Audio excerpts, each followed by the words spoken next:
Well, with 29 days left until the Paris Olympics, the U.S. women's national team has named its full roster for the Games. That story's going to kick off today's trending stories. Here's a look at our hot topics brought to you by Walton Arts Center. Now, just 8 players who were on USA's roster for the 2020 Olympics make a return this summer. However, U.S. women's soccer legend Alex Morgan will not be one of them. Morgan expressed disappointment at the selection, but said she'll be supporting the team next month. Head coach Emma Hayes acknowledged the roster for Paris will have less experienced players than the previous tournaments. The team will come together for the first time on July 8th in New Jersey to prep facing Mexico on July 13th. This is interesting because, I mean, Alex Morgan's been a part of the team for so long, just kind of a legend. Yeah. But I get it, you know, maybe training up the next generation of players. It seems like this coach wants to take a totally new direction. Right. That's what it seemed. From a non-sports person, that's my perspective. Yes. Yeah. Do you know what it's called when they score in soccer? A goal. Yeah, see, you're not a non-sports person. But see, and we both lived in the UK, so I had to watch football. Yeah, you had to watch some football while you were over there. Did you have a team you supported when you were in the Everton, UK? But Everton, okay. Just by association. Yeah. But you were in Liverpool. Yeah.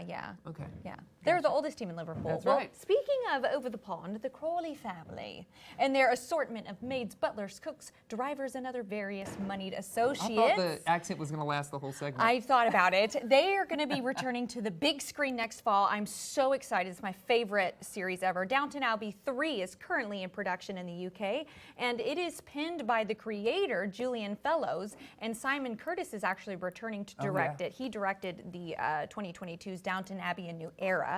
All our fave characters are going to be back for more upper-class interwar hijinks.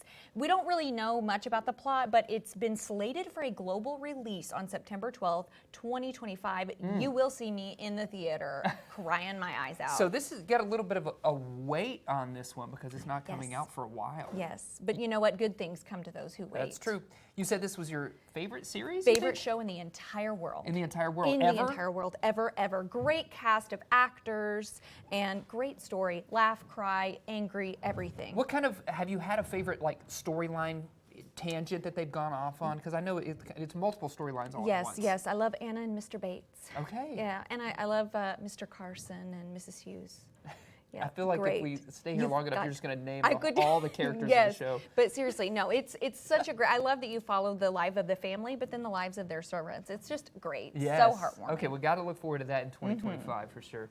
Well, our network, NBC, displayed some of the newest features it has planned for the coverage of the Summer Olympics, including personalized highlight packages generated by, get this, artificial intelligence using the voice of Al Michaels. That's right, NBC plans to use an artificial clone of legendary sports broadcaster Al Michaels' voice during these Summer Olympics. Streaming on Peacock, NBC hopes to provide customized Olympic recaps for Peacock subscribers during the Games. And that includes Michaels greeting the user by name and digging into highlights from specific sports that the user has said they are interested in. The highlights can also be further customized to focus on things like viral moments, athlete backstories, or other categories. Wow. I had a chance to hear kind of the AI Al Michaels when I was doom scrolling yesterday. Right, when you were doom scrolling. Yes. How did it make you feel? I know, well, sad about the state of the world. So but sad. man, it's impressive what AI can do, and I know that we've known this is coming for a long time. I can only guess. I mean, obviously, Al Michaels signed off on this. Sure. Wanted this He was to fine happen. with it, yeah. But there's been a little bit of give and take. You know, actors not wanting their Which I likeness. get, totally, absolutely. So I don't know what this leads to. Is this a gateway into something more? But I know. I don't know how I feel about it, but at least he has signed off. And it's crazy to me how much that AI Al Michaels voice sounds like Al Michaels So is just weird. talking to me. Yeah. And So the weird. personalized recaps is kind of freaky. But I mean, it's cool though that we have that technology. It's cool. We'll see where we go from here. Yeah.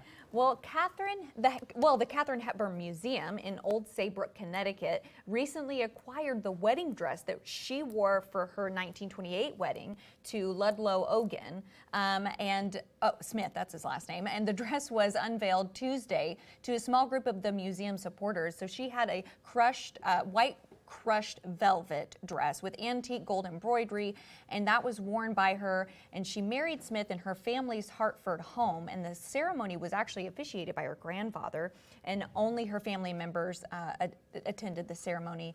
It lasted just 6 years, and it was her only marriage. So I think it's cool that they've got that on display. Look at how beautiful that is. I know. The stitching and the complicated. All the things.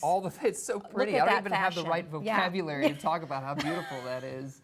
Absolutely astonishing dress there. And speaking of fashion, Paris Fashion Week is in full flow, and yesterday bejeweled gowns took center stage.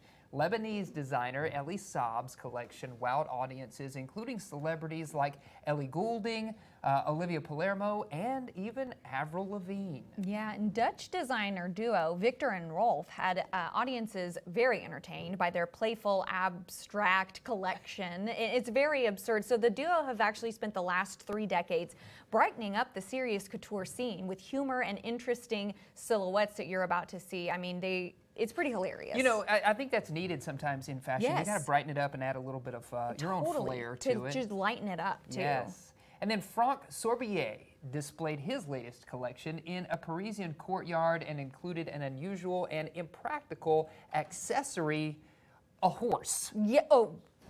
Just lying around. Just found this old thing. This old thing. In the closet. You got to use it. Yeah, like we said, Paris Fashion Week, it is in full swing right now. Yeah. So seeing everything, you know, I love the fashion weeks. Can never know if those things are actually going to make their way into Right. You know, like, am I going to common see folks. that in the mall? Right. Yeah. I hope so. Some Yeah, of these me things too. I would love. I'm buying it. That's right.